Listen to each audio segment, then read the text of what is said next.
ಯತ್ನಾಳು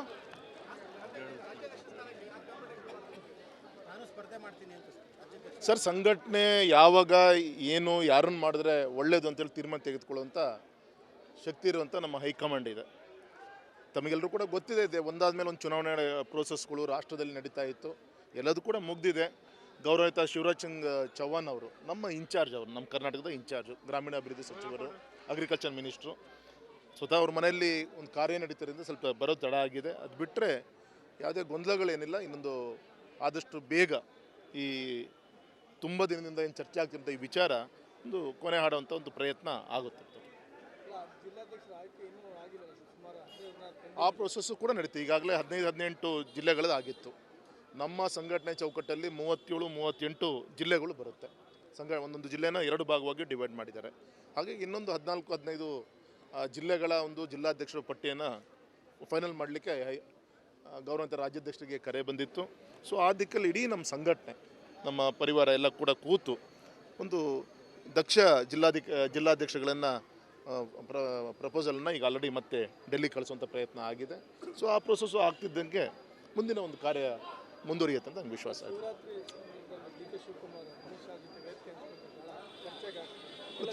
ತುಂಬ ಸಂತೋಷ, ತುಂಬ ಸಮಾಧಾನ ಆಯಿತು. ಯಾರು ಸನಾತನ ಧರ್ಮದ ಬಗ್ಗೆ, ಯಾರು ಯಾವ ಪಕ್ಷ ಈ ಒಂದು ಮಹಾಕುಂಭದ ಬಗ್ಗೆ ಹಗುರ ಮಾತಾಡುವಂಥ ಪ್ರಯತ್ನವನ್ನು ಮಾಡಿದರು, ಆ ಪಕ್ಷದ ಒಬ್ಬ ಗೌರವಾನ್ವಿತ ಮುಖಂಡರು, ಚುನಾಯಿತ ಪ್ರತಿನಿಧಿಗಳು ಈ ಎಲ್ಲ ಧಾರ್ಮಿಕ ಕಾರ್ಯಕ್ರಮದಲ್ಲಿ ಭಾಗವಹಿಸಿದ್ದು ಒಬ್ಬ ಹಿಂದೂ ಕಾರ್ಯಕರ್ತನಾಗಿ ಅತ್ಯಂತ ಒಂದು ಸಂತೋಷ ತಂದಿದೆ ಅಂತ ನಾನು ಹೇಳಲಿಕ್ಕೆ ಸರ್, ಇದು ಯಾವುದು ಕೂಡ ಹೊಸದಲ್ಲ ಸರ್. ಇದು ಗೌರವಾನ್ವಿತ ದಿವಂಗತ ಇಂದಿರಾ ಗಾಂಧಿ ಅವರಿಂದ ಹಿಡಿದು ಈಗಿನವರು ಕೂಡ ಕಾಂಗ್ರೆಸ್ಸಿನ ಈ ಒಂದು ಹಿಂದೂ ವಿರೋಧಿ ಚಿಂತನೆಗಳು ಏನು ನಡ್ಕೊತಾ ಬಂತು, ಅದ್ರ ಪ್ರತಿಫಲ ಇವತ್ತು ದೇಶದಲ್ಲಿ ಕೇವಲ ಒಂದು 2-3 ರಾಜ್ಯದಲ್ಲಿ ಇವತ್ತು ಅಧಿಕಾರ ಉಣ್ಣುವಂಥ ಒಂದು ಅನಿವಾರ್ಯತೆ ಇವತ್ತು ಕಾಂಗ್ರೆಸ್ ಪಕ್ಷಕ್ಕೆ ಬಂದಿದೆ. ಹಾಗಾಗಿ ಇವತ್ತು ರಿಯಾಲಿಟಿ ಏನು ಅನ್ನೋದು ಜನರಿಗೆ ಗೊತ್ತಾಗಿದೆ. ಇನ್ನೇ ಮಹಾಕುಂಭದಲ್ಲಿ ಸುಮಾರು ನಮ್ಮ ದೇಶದ ಅರ್ಧ ಜನಸಂಖ್ಯೆ ಅಷ್ಟು, ಅದರಲ್ಲೂ ವಿಶೇಷ ಯುವಕರು, ಮಹಿಳೆಯರು ಎಲ್ಲರೂ ಪಾಲ್ಗೊಂಡಿದ್ದಾರೆ. ಅಂದರೆ ಇವರ ಯಾವುದೇ ಒಂದು ಖಾಲಿ ಮಾತಿಗೆ ಬೆಲೆ ಇಲ್ಲ, ಜನ ಮಾತಿಗೆ ಬೆಲೆ ಕೊಡಲ್ಲ ಅನ್ನೋಕ್ಕೆ ಮೊನ್ನೆ ಮಹಾಕುಂಭನೇ ದೊಡ್ಡ ಒಂದು ಮಹಾಸಾಕ್ಷಿ. ಹಾಗಾಗಿ ಇನ್ನಾದರೂ ಕೂಡ ಹಿಂದುತ್ವದ ಬಗ್ಗೆ, ಹಿಂದೂ ವಿಚಾರಗಳ ಬಗ್ಗೆ ಹಗುರ ಮಾತಾಡೋದು ಸಮಾಜ ಯಾವ ದಿಕ್ಕಲ್ಲಿ ಚಿಂತನೆ ಮಾಡ್ತಿದೆ ಆ ದಿಕ್ಕಲ್ಲಿ ಪೂರಕವಾಗಿ ಕೆಲಸ ಮಾಡಬೇಕಾದ್ರೆ ಯಾವುದೇ ರಾಜಕೀಯ ಪಕ್ಷದ ಒಂದು ಕರ್ತವ್ಯ. ಆ ದಿಕ್ಕಲ್ಲೂ ಕೂಡ ಕಾಂಗ್ರೆಸ್ಸು ಅರ್ಥ ಮಾಡಿಕೊಂಡ್ರೆ ಒಳ್ಳೆಯದು. ಇಲ್ಲಾಂದರೆ ತನ್ನ ಕೊನೆಯ ದಿನಗಳು ಅವರೇ ಮಳೆ ಹೊಡ್ಕೊಳ್ಳೋಂಥ ದಿನಗಳು ದೂರ ಇಲ್ಲ ಅಂತ ನಾನು ಹೇಳಲಿಕ್ಕೆ ಇಚ್ಛೆಪಡ್ತೀನಿ.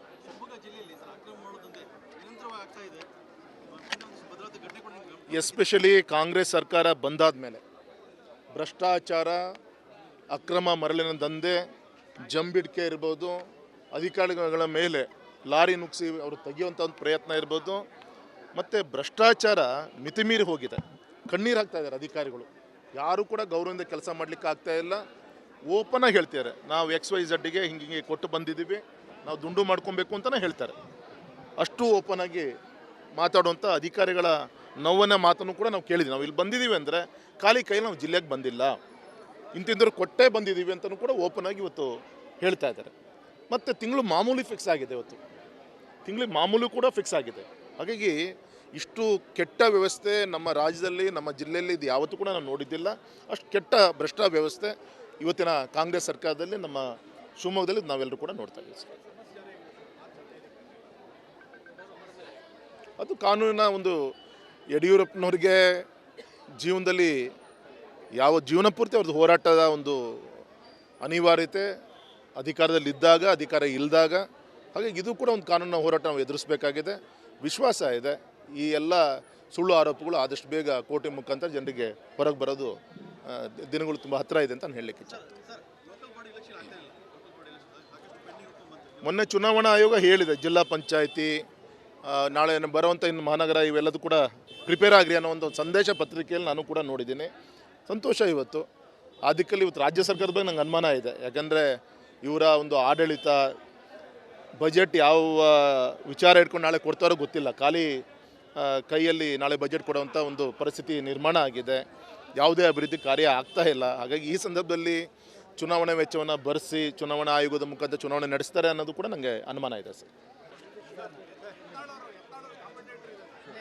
ಯತ್ನಾಳು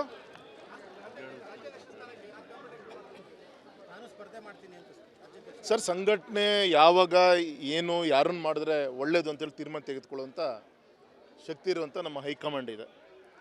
ತಮಗೆಲ್ಲರೂ ಕೂಡ ಗೊತ್ತಿದೆ, ಒಂದಾದ ಮೇಲೆ ಒಂದು ಚುನಾವಣೆ ಪ್ರೋಸೆಸ್ಗಳು ರಾಷ್ಟ್ರದಲ್ಲಿ ನಡೀತಾ ಇತ್ತು, ಎಲ್ಲದೂ ಕೂಡ ಮುಗ್ದಿದೆ.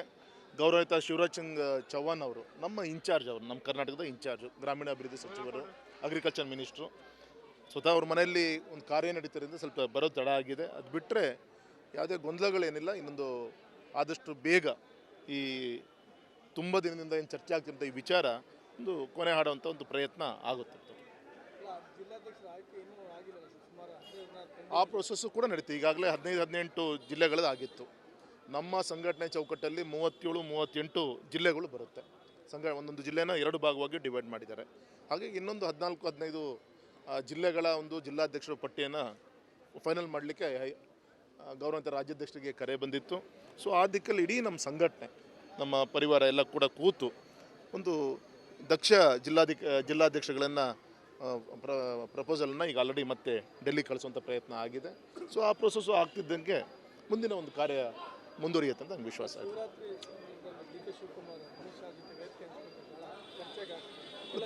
ತುಂಬ ಸಂತೋಷ, ತುಂಬ ಸಮಾಧಾನ ಆಯಿತು. ಯಾರು ಸನಾತನ ಧರ್ಮದ ಬಗ್ಗೆ, ಯಾರು ಯಾವ ಪಕ್ಷ ಈ ಒಂದು ಮಹಾಕುಂಭದ ಬಗ್ಗೆ ಹಗುರ ಮಾತಾಡುವಂಥ ಪ್ರಯತ್ನವನ್ನು ಮಾಡಿದರು, ಆ ಪಕ್ಷದ ಒಬ್ಬ ಗೌರವಾನ್ವಿತ ಮುಖಂಡರು, ಚುನಾಯಿತ ಪ್ರತಿನಿಧಿಗಳು ಈ ಎಲ್ಲ ಧಾರ್ಮಿಕ ಕಾರ್ಯಕ್ರಮದಲ್ಲಿ ಭಾಗವಹಿಸಿದ್ದು ಒಬ್ಬ ಹಿಂದೂ ಕಾರ್ಯಕರ್ತನಾಗಿ ಅತ್ಯಂತ ಒಂದು ಸಂತೋಷ ತಂದಿದೆ ಅಂತ ಹೇಳಲಿಕ್ಕೆ ಸರ್. ಇದು ಯಾವುದು ಕೂಡ ಹೊಸದಲ್ಲ ಸರ್. ಇದು ಗೌರವಾನ್ವಿತ ದಿವಂಗತ ಇಂದಿರಾ ಗಾಂಧಿ ಅವರಿಂದ ಹಿಡಿದು ಈಗಿನವರು ಕೂಡ ಕಾಂಗ್ರೆಸ್ಸಿನ ಈ ಒಂದು ಹಿಂದೂ ವಿರೋಧಿ ಚಿಂತನೆಗಳು ಏನು ನಡ್ಕೊತಾ ಬಂತು, ಅದ್ರ ಪ್ರತಿಫಲ ಇವತ್ತು ದೇಶದಲ್ಲಿ ಕೇವಲ ಒಂದು 2-3 ರಾಜ್ಯದಲ್ಲಿ ಇವತ್ತು ಅಧಿಕಾರ ಉಣ್ಣುವಂಥ ಒಂದು ಅನಿವಾರ್ಯತೆ ಇವತ್ತು ಕಾಂಗ್ರೆಸ್ ಪಕ್ಷಕ್ಕೆ ಬಂದಿದೆ. ಹಾಗಾಗಿ ಇವತ್ತು ರಿಯಾಲಿಟಿ ಏನು ಅನ್ನೋದು ಜನರಿಗೆ ಗೊತ್ತಾಗಿದೆ. ಇನ್ನು ಮಹಾಕುಂಭದಲ್ಲಿ ಸುಮಾರು ನಮ್ಮ ದೇಶದ ಅರ್ಧ ಜನಸಂಖ್ಯೆ ಅಷ್ಟು, ಅದರಲ್ಲೂ ವಿಶೇಷ ಯುವಕರು, ಮಹಿಳೆಯರು ಎಲ್ಲರೂ ಪಾಲ್ಗೊಂಡಿದ್ದಾರೆ. ಅಂದರೆ ಇವರ ಯಾವುದೇ ಒಂದು ಖಾಲಿ ಮಾತಿಗೆ ಬೆಲೆ ಇಲ್ಲ, ಜನ ಮಾತಿಗೆ ಬೆಲೆ ಕೊಡಲ್ಲ ಅನ್ನೋಕ್ಕೆ ಮೊನ್ನೆ ಮಹಾಕುಂಭನೇ ದೊಡ್ಡ ಒಂದು ಮಹಾಸಾಕ್ಷಿ. ಹಾಗಾಗಿ ಇನ್ನಾದರೂ ಕೂಡ ಹಿಂದುತ್ವದ ಬಗ್ಗೆ, ಹಿಂದೂ ವಿಚಾರಗಳ ಬಗ್ಗೆ ಹಗುರ ಮಾತಾಡೋದು ಸಮಾಜ ಯಾವ ದಿಕ್ಕಲ್ಲಿ ಚಿಂತನೆ ಮಾಡ್ತಿದೆ ಆ ದಿಕ್ಕಲ್ಲಿ ಪೂರಕವಾಗಿ ಕೆಲಸ ಮಾಡಬೇಕಾದ್ರೆ ಯಾವುದೇ ರಾಜಕೀಯ ಪಕ್ಷದ ಒಂದು ಕರ್ತವ್ಯ. ಆ ದಿಕ್ಕಲ್ಲೂ ಕೂಡ ಕಾಂಗ್ರೆಸ್ಸು ಅರ್ಥ ಮಾಡಿಕೊಂಡ್ರೆ ಒಳ್ಳೆಯದು. ಇಲ್ಲಾಂದರೆ ತನ್ನ ಕೊನೆಯ ದಿನಗಳು ಅವರೇ ಮಳೆ ಹೊಡ್ಕೊಳ್ಳೋಂಥ ದಿನಗಳು ದೂರ ಇಲ್ಲ ಅಂತ ನಾನು ಹೇಳಲಿಕ್ಕೆ ಇಚ್ಛೆ.